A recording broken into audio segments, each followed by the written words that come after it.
Hey everyone, my name is Joe Pinkis, and I specialize in elevator repair.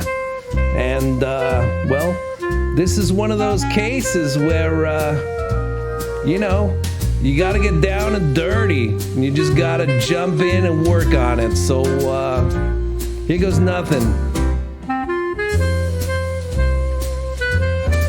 All right, what do we got here? Yep, okay. Elevator 1 seems to have disappeared completely. So I think we figured out what the issue is, and well, it's that the elevator's missing, and I am now incapacitated.